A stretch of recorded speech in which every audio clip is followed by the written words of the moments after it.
اس کے بعد سوال یہ ہے کہ قربانی کرنے کا وقت کیا ہے؟ قربانی کرنے کے وقت کے بارے میں پہلے جس طرح میں نے ذکر کیا کہ 10 ذوالحجہ کا دن ہے اور اس کے بعد 3 دن اضافی،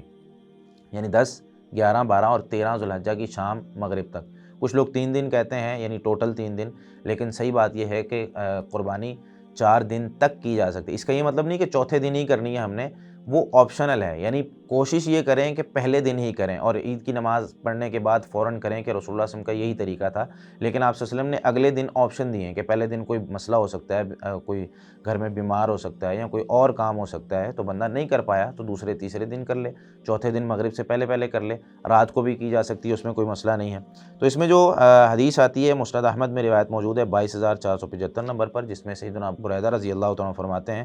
کہ رسول اللہ صلی اللہ علیہ وسلم عید الفطر میں جب نماز کے لیے نکلتے تو کچھ کھا کر نکلتے، ولا یاکل یوم الاضحیٰ حتی یرجع، اور عید الاضحیٰ میں کچھ نہیں کھاتے تھے حتیٰ کہ واپس آ جاتے، فیأکل من اضحیتہ، تو آپ صلی اللہ علیہ وسلم اپنی قربانی کے گوشت سے کھاتے۔ تو اس کا یہ مطلب ہے کہ آپ صلی اللہ علیہ وسلم عید کی نماز پڑھنے کے فوراً بعد قربانی ذبح کرتے، اس کا گوشت تیار کرتے اور پھر کھاتے۔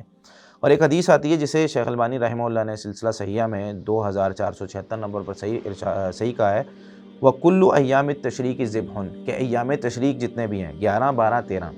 یہ ذبح کے دن ہیں، یعنی ہم اس میں ذبح کر سکتے ہیں۔ تو یہ حدیث ہے جس کی وجہ سے جو ہے وہ ہم 4 دن تک، یعنی 10، 11، 12 اور 13 ذوالحجہ کو ہم قربان کر سکتے ہیں، اور یہی فتویٰ حافظ ابن قیم رحمۃ اللہ علیہ نے زاد المعاد جلد نمبر 2 صفحہ 319 پر ذکر کیا ہے۔ سیدنا علی بن ابی طالب رضی اللہ تعالیٰ عنہ کا بھی یہی فتویٰ ہے۔ اسی طریقے سے امام اہل بصرہ جو کہ حسن بصری رحمۃ اللہ علیہ، ان کا بھی یہی فتویٰ ہے۔ امام اہل مکہ عطا بن ابی رباح کا بھی یہی فتویٰ ہے۔ امام اہل شام امام اوزاعی رحمۃ اللہ علیہ کا بھی یہی فتویٰ ہے۔ امام فقہائے حدیث امام شافعی رحمۃ اللہ علیہ کا بھی یہی فتویٰ ہے، اور ابن المنذر نے بھی اسی کو اختیار کیا۔